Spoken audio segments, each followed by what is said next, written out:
যে কুরআন মাজিদের মধ্যে আল্লাহ তাবারক ওয়া তাআলা কিছু বিশেষ শ্রেণীর মানুষকে সম্বোধন করে বিশেষ আয়াত এবং বিশেষ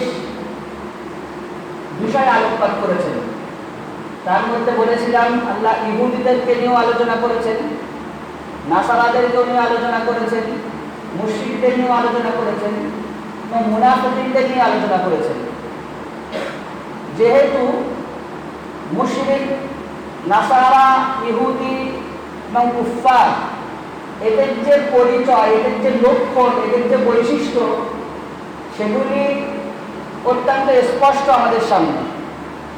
কিন্তু মুনাফিকদের যে বৈশিষ্ট্য আল্লাহ তাবারক ওয়া তাআলা কুরআন মাজিদের মধ্যে এবং আল্লাহ তাবারক ওয়া তাআলার প্রেরিত রাসূল তার হাদিস শরীফের মধ্যে এবং উলামারা মুহাদ্দিসিনরা সেই আল্লাহ এবং আল্লাহ রাসূলের বর্ণিত সেই মুনাফিকদের পরিচয় ও বিজ্ঞান লক্ষণগুলো নিজেদের কিতাবে লিপিবদ্ধ করেছেন,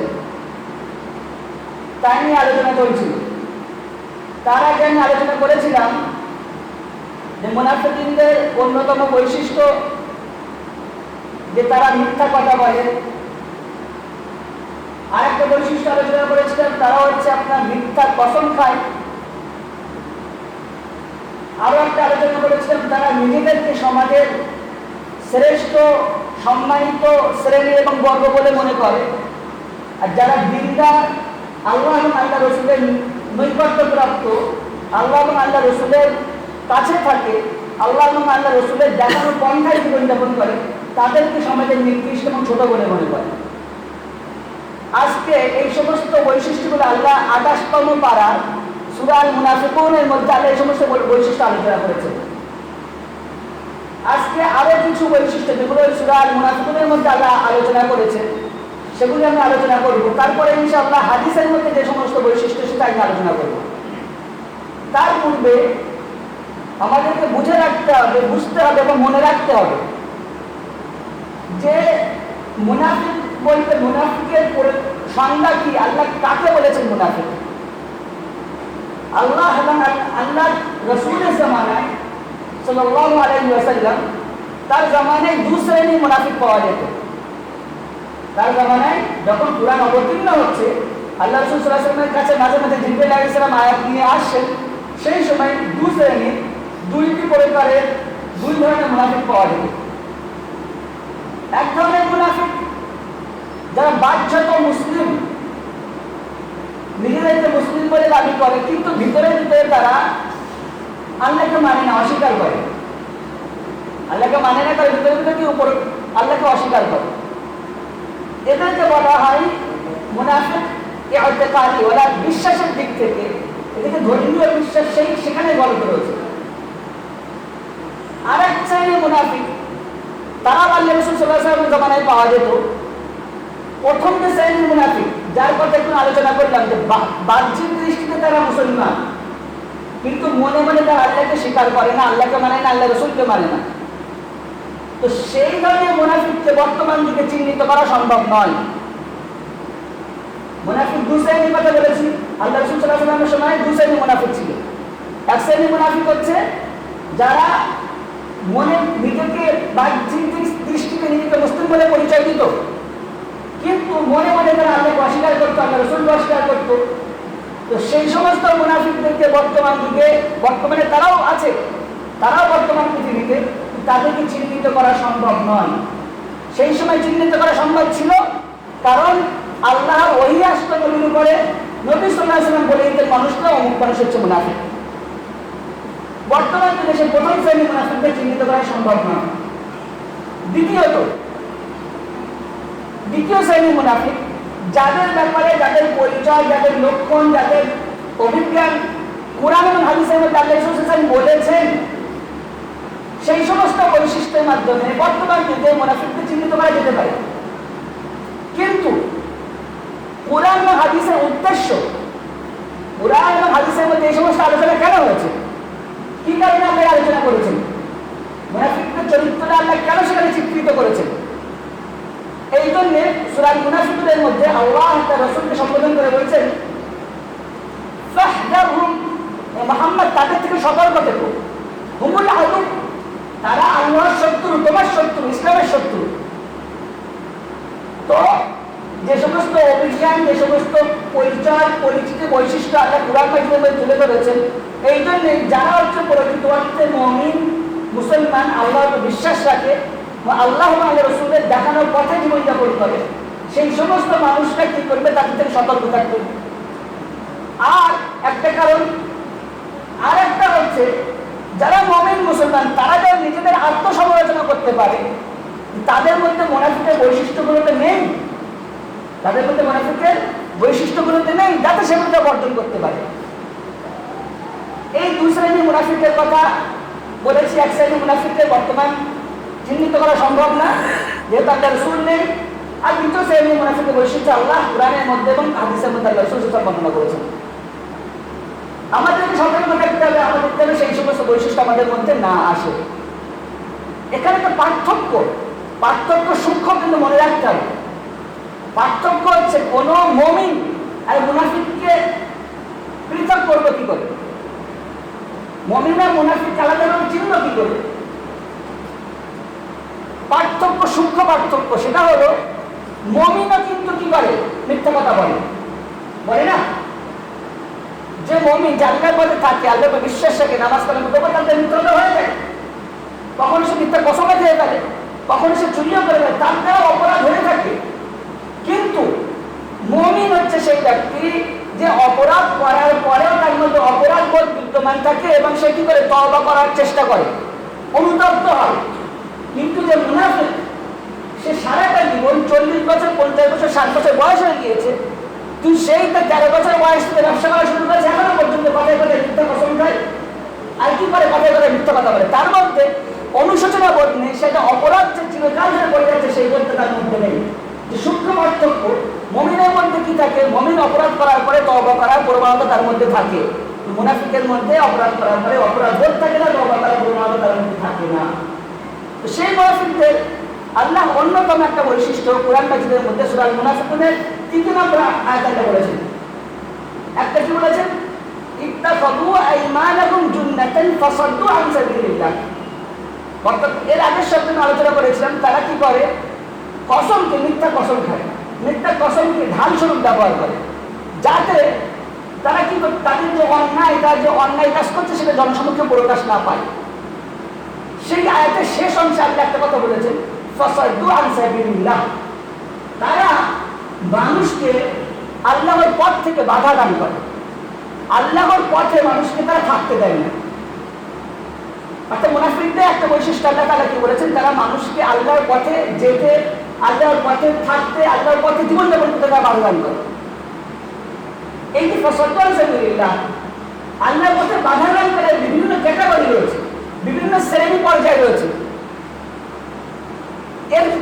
এর মধ্যে আল্লাহর পথে বাধা দান করা, এই বৈশিষ্ট্য আমাদের মধ্যে, সমাজে অনেকের মধ্যেই আছে। আমরা কি করে বলি, আমাদের সন্তানদেরকে আমরা, তারা যে দিনের কাজ শিখবে, তারা যে মক্তবে পড়াশোনা করবে, মাদ্রাসায় পড়াশোনা করবে, আমরা তাদেরকে ছোটখাটো উৎসাহিত করি না, আমরা উৎসাহিত করি না, তাদেরকে বাধা দান করি। আমরা তাদের জন্য স্কুলে পড়ার জন্য, মিশনে পড়ার জন্য, কলেজে পড়ার জন্য তাদের অর্থ দেখাই। তাদের জন্য যে ইসলামী শিক্ষাটা যে ফরজ ছিল, সেখানে আমরা পিতা মাতা, অভিভাবক প্রতিবন্ধক হয়ে দাঁড়াই। তো অভিভাবকদেরকে, পিতা মাতাদেরকে, গার্জিয়ানদেরকে সতর্ক হতে হবে, প্রত্যেকের এই দায়িত্ববোধ থাকতে হবে যে এটা যদি আমি না করি এটা অপরাধ, অন্যায়। প্রত্যেক সন্তানকে, আমার পরিবারস্থ প্রত্যেককে দিনী শিক্ষা দেওয়া ফরজ। আর সেই ফরজ শিক্ষা দিতে আমি যদি তার পথ সুগম না করি, তাকে যদি আমি সেই পথে যেতে পরোক্ষভাবে বাধা করি, পরোক্ষভাবে বলতে তাকে বলতে উৎসাহিতই করি না, তাকে কোনোদিন জোর করে পাঠাই না, তাকে কোনোদিন দিনী মজলিসে উলামাদের কাছে বসতে নিয়ে যাই না, তাকে কোনো সময়, তাকে সবসময় বলি কি পর পর পর স্কুলে যা, টাকা একবার এইসব করি। এটা তো প্রাথমিক পর্যায়ে আল্লাহর পথে বাধা দান করা, যেটা আপনার কর্তব্য ছিল। আর এই অপরাধটা আমাদের মধ্যে নেই যে আমরা, আমাদের মুসলিম সমাজের মধ্যে প্রতিটি পরিবারের অভিভাবকদের মধ্যে অপরাধ বোধ নেই যে আমি আমার সন্তান সন্ততিকে, আমি আমার অধীনস্থ পরিবারস্থ ভাইদেরকে কি করতে পারছি না, দিনের পথে তাদেরকে উৎসাহিত করতে পারছি না, তাদের দিনের পথ সুগম করতে পারছি না। এটাও তো মাত্র প্রাথমিক পর্যায়ে। তেমনই ভাবে আমরা আরো পরোক্ষভাবে কি অন্যায় করে থাকি আমাদের সন্তান সন্ততিদের ক্ষেত্রে।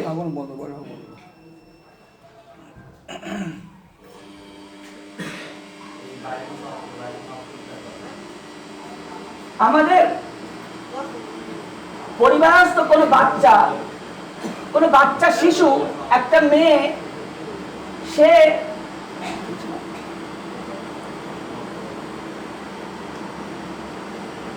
একটা বাচ্চা, সে যখন ছোটবেলায় তখন আব্বা মা তার যখন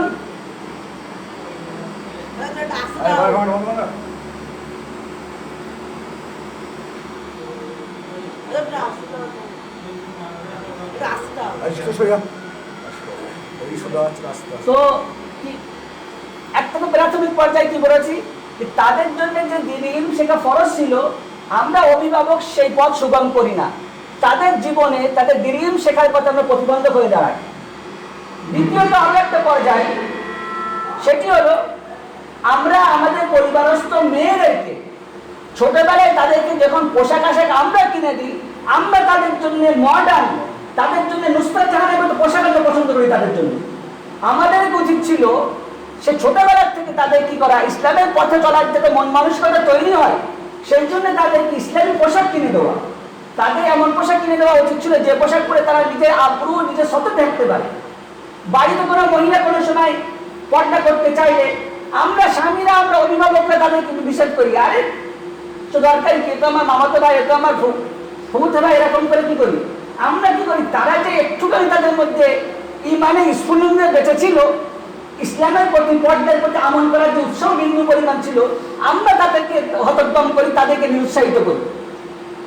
তো এক্ষেত্রে আমাদের সজাগ থাকতে হবে। ছোটবেলা থেকে আমরা যখন সন্তান সন্ততিকে পোশাক আশাক কিনে দেবো, আমাদেরকে ভাবতে হবে এর মধ্যে যেন আমাদের কুফফারদের সাথে, মুনাফিকদের সাথে সাদৃশ্যের যে সমস্ত পোশাক, আমরা সেই সমস্ত পোশাক যেন বর্জন করি। আমরা রাস্তাঘাটে মুসলিম মেয়েদের দেখতে পাবো, তারা প্যান্ট পরছে, তারা জামা পরছে, তার কি অবস্থা। মুসলিম ছেলেরা আপনার প্যান্ট পরছে হাঁটুর উপরে, মেয়েদের তো বর্ণনার কোনো ভাষা নেই। সেখানে অভিভাবকরা দায়ী, অভিভাবকরা প্রতিবন্ধকতা সৃষ্টি করছেন তার জীবন সুগম করার ক্ষেত্রে।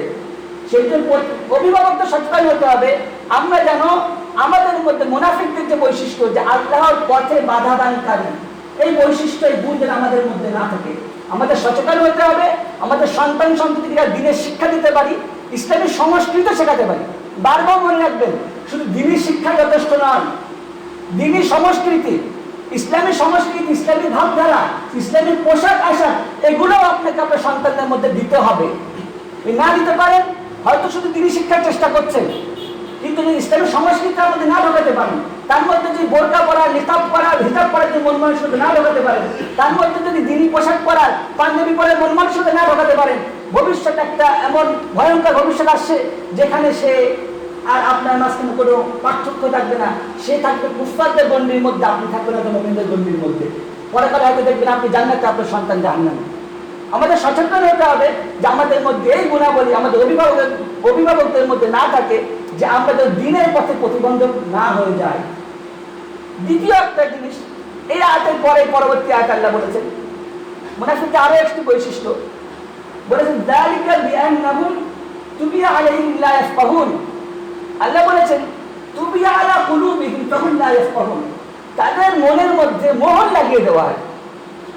মোহর লাগানো বলতে আমরা দেখেছি যে সমস্ত চিঠি ইত্যাদি সরকারি সমস্ত কিছু আসে, তার মুখে আপনার কোনো একটা স্ট্যাম্প লাগিয়ে দেওয়া হয়। স্ট্যাম্প লাগানো অর্থ হচ্ছে সেটা খোলার সুযোগ, খোলার অনুমতি নেই। সুতরাং আল্লাহ তাদের মনে মোহর লাগিয়ে দেন। মুনাফিকদের মনে মোহর লাগানোর ফলাফল কি দাঁড়ায়, তাদের মধ্যে ভালো মন্দের বিচারবোধ থাকে না। কোনটা আল্লাহর কথা, কোনটা রসুলের কথা, কোনটা উলামারা বারবার মানুষের সতর্ক করছেন, এই বোধোদয় তাদের মধ্যে তৈরি হয় না। তারা মনে করে যে আমি যেটা করছি সেটাই ঠিক, ডোন্ট কেয়ার, আমি যেটা করছি সেটাই ঠিক, পৃথিবীতে আর কারো কথার সঙ্গে দরকার বোধ হয় না। তো আল্লাহ কি করেন, তাদের মনের মধ্যে যে তাদের মনে মোহর লাগিয়ে দেন, তারা কোরআন এবং হাদিসের কথা শুনতেই চায় না, তো মসজিদের ধারে কাছে আসতেই চায় না, কোনো আলেমের কাছে দেখতে দূর থেকে পালায়। যদি কি বলে নামাজের কথা বলে, যদি বলে মসজিদে আসার কথা বলে, তো তারা কি করে, তারা তুমি আলা কুলুবিহিম ফাহুম লা ইয়াফকাহুন, তাদের মনে মোহর লাগিয়ে দেওয়া হয়েছে, তারা নির্বোধ, তারা বুঝতে চায় না। তো এই বৈশিষ্ট্য আমাদের সমাজের অনেকের মধ্যেই রয়েছে। প্রত্যেকে আত্মসমালোচনা করলে বুকে হাত দিলে বুঝতে পারবো যে কার মধ্যে এই রোগ রয়েছে, কার মধ্যে এই বিষ রয়েছে। সেই জন্য আমাদের মনে যেন এই কারোর থেকে থেকে আমাদের সেই ব্যাপারে সতর্ক হতে হবে, সচেতন হতে হবে। আমাদেরকে বারবার ভাবতে হবে আমাদের নাজাত, আমাদের মুক্তি একমাত্র আল্লাহ এবং আল্লাহ রাসূল সাল্লাল্লাহু আলাইহি ওয়াসাল্লামের বাণীর মধ্যে বা তাদের দেখানো পথের মধ্যে। সেই জন্য হয়তো আমরা বাহ্যিকভাবে দিনী মসজিদ এগিয়ে যাচ্ছি, মসজিদের কাছেই আসি না সারা জীবন, হয়তো আমরা কোনো সময় আলেমের কাছেও যাই না কোনো কিছু জিজ্ঞাসা করতে, কোনো কিছু জানতে, কিন্তু মনে রাখবেন আপনার নাম কিন্তু দিন দিন আল্লাহর রেজিস্টার থেকে মুনাফিকের রেজিস্টারে উঠে যাচ্ছে। সতর্ক থাকবেন। ঠিক এই পরবর্তী আয়াতেই কিন্তু এখানে পরবর্তী আয়াতে আল্লাহ একটা কথা বলেছেন, আয়াতটা বলেছেন ওয়াইদা কিলা লাকুম তাআলাউ ইস্তাগফির লাকুম রাসূলুল্লাহ। তাদেরকে বলা হয়, সেই মুনাফিকদেরকে যদি বলা হয় যে কি করে তারা, যে আল্লাহর পথে এসে আল্লাহ ক্ষমা করে দেবেন, আল্লাহর পথে চলে এসে আল্লাহ কি করবেন, ক্ষমা করে দেবেন। সেখানেও তারা কি করে, সেখানে এই যে বৈশিষ্ট্য আল্লাহ সেখানে বলছে কি করে, লাউমাউ রুউসাহুম, তাদের মুখ দেখিয়ে নেয়, মুখ ঘুরিয়ে নেয়, তারা শুনতেই চায় না সেই সমস্ত কথা, তারা সেখানে দূরে পালিয়ে যেতে চায়। তো প্রথমে তো আজকে আলোচনার মধ্যে কি বলেছিলেন, ফাসাদ্দু আন সাবিলিল্লাহ, এক নম্বর বৈশিষ্ট্য হচ্ছে তা আল্লাহর পথে প্রতিবন্ধক হয়ে দাঁড়ায়। এখানে একটা ব্যাপার সতর্ক থাকবেন, এক শ্রেণীর সাধারণ মানুষ আমরা ভুল করে থাকি, সেটা হচ্ছে যে আমরা মানুষের মধ্যে বিভাজন সৃষ্টি করে, মুসলিমদের মধ্যে বিভাদ সৃষ্টি করে আমরা প্রতিবন্ধক হয়ে দাঁড়াই। আব্দুল্লাহ ইবনে উবাই, যার ব্যাপারে কুরআন মাজিদের মধ্যে সূরা মুনাফিকুন অবতীর্ণ হয়েছিল, সেই আব্দুল্লাহ ইবনে উবাই কি করেছেন, আব্দুল্লাহ ইবনে উবাই সে ছিল কি ঈমানদার, সে নিজেই মুখ দিয়ে স্বীকার করেছে। তাকে যখন বলা হয়েছে যে কি করো, আল্লাহ রাসূলের কাছে এসো, আল্লাহ রাসূল তোমার জন্য ক্ষমা চাইবেন, সে বলে আরে তোমরা বলতে বলে আমি ঈমান নিয়ে এসেছি, তোমরা বলতে বলে আমরা যাকাত দিচ্ছি। সে ঈমানও নিয়ে এসেছে, সে প্রতিনিয়ত যাকাত দিত, অনেক মুসলমানকে যাকাতও দেয় না। সে আব্দুল্লাহ ইবনে উবাই সে যাকাতও দিত, সে জিহাদেও যেত আল্লাহ রাসূল সাল্লাল্লাহু আলাইহি ওয়াসাল্লামের সাথে। বনুল মুস্তালিকের যুদ্ধে 6ষ্ঠ হিজরিতে বনুল মুস্তালিকের যুদ্ধে সে আল্লাহ রাসূল সাল্লাল্লাহু আলাইহি ওয়াসাল্লাম যুদ্ধেও গিয়েছিল। যুদ্ধে যাওয়ার পরে সেখানে কি হচ্ছে, এই সূরা নাযিল হয়েছে সূরা আল মুনাফিকুন, সেখানে সে কি করেছিল, মুমিনদের মধ্যে বিভাজন সৃষ্টি করার জন্য, মুমিনদের মধ্যে দলাদলি তৈরি করার জন্য, মুমিনদের মধ্যে লড়াই সৃষ্টি করার জন্য সে একটা পরিকল্পনা রচনা করেছিল। সেই জন্যই আল্লাহ তার সে উল্লেখ করে আল্লাহ বলেছেন যে ফাসাদু আন সাবিলিল্লাহ, তারা ইসলামের পথে বাধা দান করে, অর্থাৎ ইসলামের পথে এক শ্রেণীর মানুষ মুমিনদের মধ্যে বিভাজন সৃষ্টি করে, মুমিনদের মধ্যে বিভাজন সৃষ্টি করে কি করে, ইসলামের পথ থেকে বাধা দান করে। আব্দুল্লাহ ইবনে উবাই কি করেছিল, একজন আনসার সাহাবী, একজন মুহাজির সাহাবী, দুজনের মধ্যে কোনো কারণে বাকবিতণ্ডা হয়, কোনোদের মধ্যে কিছু কারণে তর্ক বিতর্ক হয়, সে তর্ক বিতর্ক হাতাহাতি পর্যায়ে পৌঁছে যায়। হাতাহাতি পর্যায়ে পৌঁছে যাওয়ার পরে সে হাতাহাতি পর্যায় থেকে দুজনের মধ্যে একটা জাতিগত দ্বন্দ্ব শুরু হয়ে যায়। যেহেতু একজন ছিল মুহাজির বলা হয় সেই সমস্ত সাহাবাদেরকে যে মদিনা থেকে হিজরত করে তারা মক্কা থেকে হিজরত করে মদিনা চলে গিয়েছিলেন। আনসার বলা হয় সেই সমস্ত সাহাবাদেরকে যারা মদিনার অধিবাসী, তারা এদেরকে সাহায্য করেছেন বলে আনসার শব্দের অর্থ হচ্ছে সাহায্যকারী। তো সেই আনসার সাহাবী একজন মক্কার একজন মুহাজির সাহাবীর মধ্যে দ্বন্দ্ব হয়েছিল, সেই দ্বন্দ্বটা মিটে গিয়েছিল, কিন্তু সেই আব্দুল্লাহ বিন উবাই সে ষড়যন্ত্র শুরু করেছিল যাতে এই দ্বন্দ্বটা একটা প্রকাণ্ড রূপ পায়, মুসলমানদের মধ্যে বিভাজন সৃষ্টি হয়, মুসলমানদের মধ্যে লড়াই সৃষ্টি হয়। এই বৈশিষ্ট্য যাদের মধ্যে আছে তারাও কি করে, এই বিভাজন সৃষ্টি করার মাধ্যমে ইসলামের প্রতিবন্ধকতা সৃষ্টি করছে আল্লাহর পথে। কেউ আপনার বলে এই অমুক দল এরকম করে বিভাজন সৃষ্টি করতে চায় মুসলমানদের মধ্যে। আমাদেরকে এই ব্যাপারে সতর্ক থাকতে হবে। যদি আমরা এই স্বভাব, এই জিনিস না ত্যাগ করতে পারি, আমরা কিন্তু সেই আব্দুল্লাহ বিন উবাইয়ের যে বৈশিষ্ট্য, যে মুসলমানদের মধ্যে বিভাজন সৃষ্টি করতে চেয়েছিল, সে কিন্তু ঈমানও রাখতো, যাকাতও দিত, জিহাদও করতো, তার সত্ত্বেও তার মধ্যে এই বৈশিষ্ট্য ছিল। সেই ব্যাপারে আল্লাহ তাকে মুনাফিক হিসেবে ঘোষণা করেছেন। তো এই ব্যাপারে আমাদের সতর্ক থাকতে হবে। তৃতীয় যে বৈশিষ্ট্য বলছিলাম যে লাউকাউ রুউসাহুম ওয়ারাইতাহুম ইয়াসুদ্দুনাহুম মুস্তাকবিরুন, তাদেরকে যখন দিনের কথা বলা হয়, তাদেরকে যখন বলা হয় যে ভাই মসজিদে আসেন, ভাই নামাজ শেখেন, আল্লাহর পথে চলেন, সুদ বাদ দেন, ঘুষ বাদ দেন, তখন তারা কি করে? তখন তারা কি লাউকাউ রুউসাহুম, মাথা ঘুরিয়ে নেয়, শুনতেই চায় না, কানে আঙুল দেয়, অন্য কানে আপনার হেডফোন দিয়ে অন্য কথা গান শুনতে থাকে, শুনতেই চায় না। তারা আপনার আরে বলে এসব তো প্রত্যেক দিনকার কথা, ওরা করুক না, এমন ভাবে তারা এগিয়ে যায়। আল্লাহ তাদেরকে বলেছেন তারা হচ্ছে মুনাফিক। আমাদের আত্মসমালোচনা করতে হবে, আমাদের মধ্যে এই বৈশিষ্ট্য যদি থাকে। তারা কেন এরকম করে? ওরকম মুস্তাকবিরুন, আল্লাহ বলছেন তারা অহংকারী, তাদের মধ্যে অহংবোধ এতটা বেশি হয়ে গিয়েছে, আল্লাহ এবং আল্লাহ কালামের আল্লাহর বাণী আল্লাহ রাসূলের বাণী তাদেরকে তুচ্ছ, তারা মনে করে অনর্থক জিনিস, তার কাছ থেকে মুখ ঘুরিয়ে নেয়, মুখ ফিরিয়ে নেয়। তো সেই জন্য আমাদেরকে সচেতন হতে হবে, আমাদের মধ্যে যেন এই বৈশিষ্ট্য, এই রোগ, এই বিষ যেন আমাদের মধ্যে না থাকে। পরবর্তী আয়াতে আল্লাহ আরো একটা বৈশিষ্ট্য বলেছেন, সেই বৈশিষ্ট্য বলে ফিরতে সেটি কি? হুমুল লাযীনা ইয়াকুলুনা লা তুনফিকু আলা মান ইনদা রাসূলিল্লাহ, তারা বলে থাকে লা তুনফিকু আলা মান ইনদা রাসূলিল্লাহ, আল্লাহ এবং আল্লাহ রাসূলের কাছে যারা আছে, আল্লাহ এবং আল্লাহ রাসূলের পথে যারা থাকে তাদের উপরে খরচ করো না, তাদের উপর ব্যয় করো না। এই ব্যাধিটা আমাদের সামাজিক ব্যাধিতে পরিণত হয়েছে, এই ব্যাধিটা আমাদের সামাজিক ব্যাধিতে পরিণত হয়েছে। আমরা কোনোদিন আত্মসমালোচনা করিনি যে আমাদের মধ্যে এই ব্যাধি আছে কিনা। আল্লাহর পথে আমরা ব্যয় করি, আমরা কেরালে চাঁদা দিই, কোনো সময় পুজোর চাঁদা দিই, আমরা জলসায় চাঁদা দিই, আমরা আপনার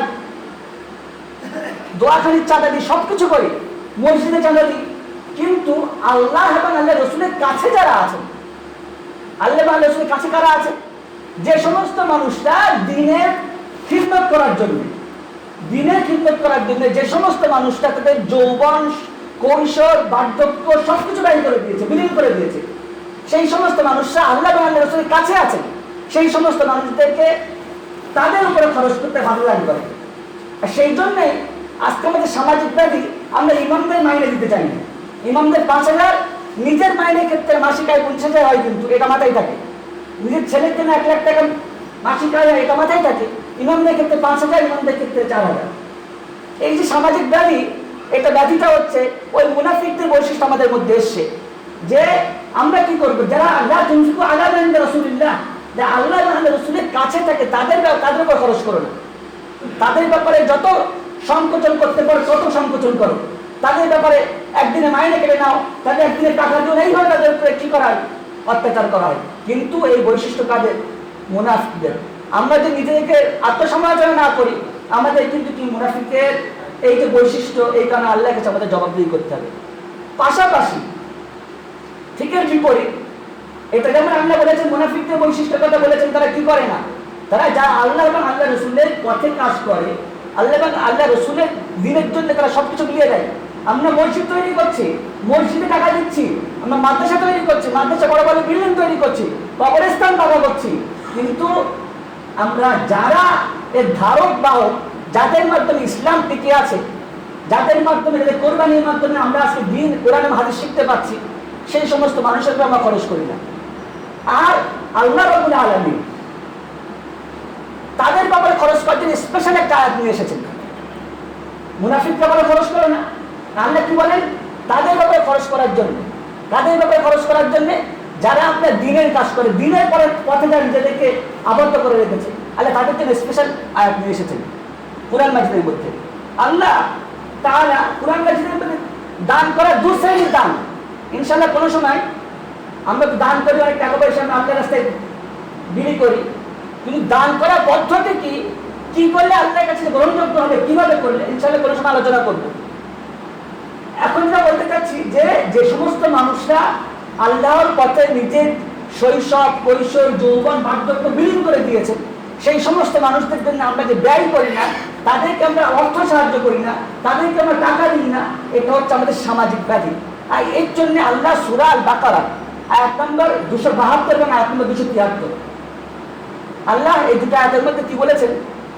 আল্লাহ বলেছেন যে ইন তুবতু সাদাকাতি ফালিল্লাহি, যদি তোমরা দান করো, প্রকাশ্যে দান করো, ভালো জিনিস, এটা মনে রাখবে। এটা কিন্তু যাকাত ফিতরার কথা নয়। যাকাত ফিতরার আলোচনা 10 নম্বর পারা সূরা তাওবার মধ্যে হয়েছে, সেখানে আল্লাহ যাকাত কাদেরকে দেওয়া হবে আল্লাহ তালিকা বর্ণনা করেছেন। এখানে যে আলোচনা হচ্ছে নফল টাকা পয়সা হাতিয়া করা, সাহায্য করা, দান করা, এখানে যে আলোচনা হচ্ছে এই আয়াতটা শুধুমাত্র যারা মসজিদ মাদ্রাসা খিদমত করে, মসজিদ মাদ্রাসা তারা সারাটা জীবন মিলিয়ে দিচ্ছে, দিনের পথে জেহাদের পথে সমস্ত যৌবন মিলিয়ে দিচ্ছে, সেই সমস্ত মানুষকে সাহায্য করার জন্য আল্লাহ স্পেশাল আয়াত নিয়ে যেতেন। আল্লাহ কি বলছেন, ইন তুবদু সাদাকাতি ফানি'মাহি, যদি তোমরা প্রকাশ্য দান করো খুব ভালো জিনিস, উত্তম। কিন্তু তারপরে বলছে ওয়া ইন তুফুহা ওয়া তু'তুহাল ফুকারা ফাহুয়া খায়রুল লাকুম। আল্লাহ বলছেন যদি গোপনে দান করো, ওয়া ইন তুফুহা, আর কাদেরকে দাও, ওয়া তু'তুহাল ফুকারা, গরিবদেরকে দাও, তো সেটা তোমাদের জন্য আরো উত্তম। আল্লাহ কি বলছেন, যদি গোপনে দান করো আর কাদেরকে দাও, গরিবদেরকে দাও, সে তোমাদের জন্য আরো উত্তম কাজ। কিন্তু এই গরিব কারা, এর পরবর্তী আয়াতে আল্লাহ সে গরিবদের ব্যাখ্যা করছেন।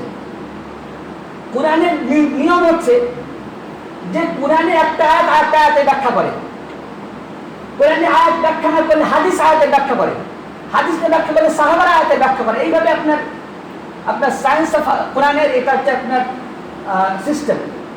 কিন্তু যেটা আমি বলতে চাচ্ছি যে দ্বিতীয় আয়াতের মধ্যে আল্লাহ সেই ফুকারা কারা, গরিব কারা তার ব্যাখ্যা করছেন।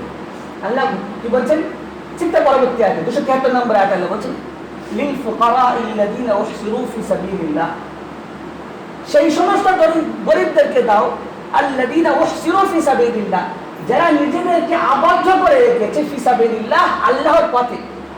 আর কি বলছে আল্লাহ, লা ইয়াস্তাতিউনা দারবান ফিল আরদ, তারা আল্লাহর পথে ব্যস্ত থাকার কারণে লা ইয়াস্তাতিউনা দারবান ফিল আরদ, তারা পৃথিবীতে চলাফেরা করতে পারে না, ব্যবসা বাণিজ্যের জন্য তারা কাজ করতে পারে না, তারা ব্যবসা করবে, অন্য জায়গায় চাকরি করবে, তারা সেই সুযোগ পায় না। তার সারাটা জীবন কি করে, আল্লাহর পথে নিজেকে আবদ্ধ করে রেখেছে। এই যে শব্দটা এখানে কিন্তু আল্লাহ কোনো মসজিদ আর মাদ্রাসা উল্লেখ করেনি, আল্লাহ উল্লেখ করেছেন যে আল্লাহর পথে যারা নিজেদেরকে নিযুক্ত করে রেখেছেন। এখানে যে প্রোনাউন, আপনার প্রোনাউনটা বোঝানো হয়েছে কাদেরকে, প্রোনাউনটা বোঝানো হয়েছে আপনার সেই সমস্ত দরিদ্রদের, যারা আল্লাহর পথে। তারা কারা, উলামারা, তারা হচ্ছে ইমামরা, তারা হচ্ছে মাশায়েখরা, তারা তাদের যৌবন, তাদের আর্থিক সম্পত্তি সবকিছু বিলিয়ে দিয়েছে আল্লাহর পথে। কেন করেছে তারা? আল্লাহ বলছেন তারা আল্লাহর পথে থাকার কারণে লা ইয়াস্তাতিউনা দারবান ফিল আরদ, তারা যে আয় করবে পৃথিবীতে, তারা যে ব্যবসা বাণিজ্য করবে সেই সুযোগ তারা পায় না। আজকে আমরা যে হাদিস শুনছি, এই সমস্ত হাদিস তাফসীর পৃথিবীর সব থেকে বেশি বর্ণনা করেছেন রিওয়ায়াত আবু হুরায়রা রাদিয়াল্লাহু তাআলা আনহু। ইনি কিন্তু সব থেকে বেশি হাদিস বর্ণনা করেছেন। ইনি সারাটা সময়, সারাটা জীবনে আল্লাহ রসুলের কাছে থাকতেন। অন্য সাহাবারা ব্যবসা করতেন, আল্লাহ রসুলের কাছে কিছু শিখতে যেতেন। অন্য সাহাবারা অন্য কাজ করতেন, চাষবাস করতেন, আল্লাহ রসুলের কাছে শিখতে যেতেন। কিন্তু আবু হুরায়রা তার মতো কিছু বিশেষ সাহাবারা যারা অন্য কোনো কাজ করতে যেতেই পারতেন না, তারা সারাটা সময় আল্লাহ রসুলের হাদিস শিখতেন।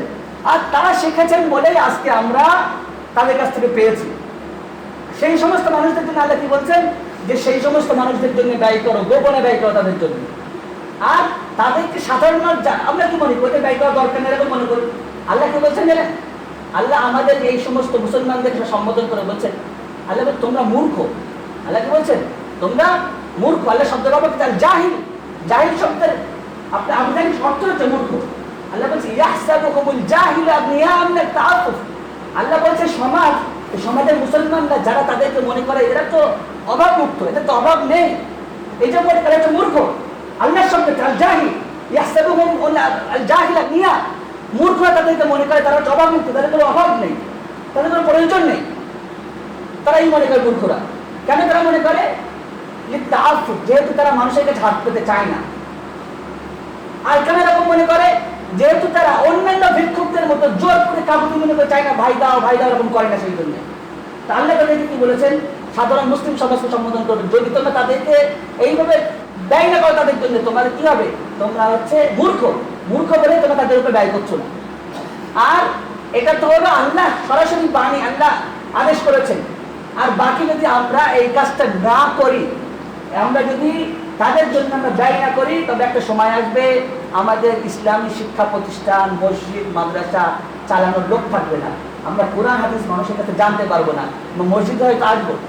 আমার আসামে গিয়েছিলাম কদিন আগে, আমাদের ইউনিভার্সিটির প্রফেসর, পিএইচডি ডিগ্রিধারী, তিনি আমাকে বলছেন যে ওনাদের ওখানে এখনো বর্তমানে এমন অবস্থা যেখানে হচ্ছে আপনার মানুষ বিবাহ করাবে তেমন কোনো লোক খুঁজে পাওয়া যায় না।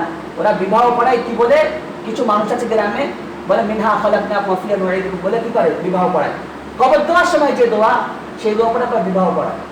এরকম পরিস্থিতি তৈরি হবে আমাদের। আর এরকম পরিস্থিতি যখন তৈরি হবে, পার্থিব পরিস্থিতি কি হবে আশাবাদী লোকদের দেখে বুঝতে পারবেন কি হবে। আলোচনা কি করছি ইনশাআল্লাহ পরবর্তী অংশে ইনশাআল্লাহ আলোচনা করা হবে। রাঙিনায় এসো শান্তি।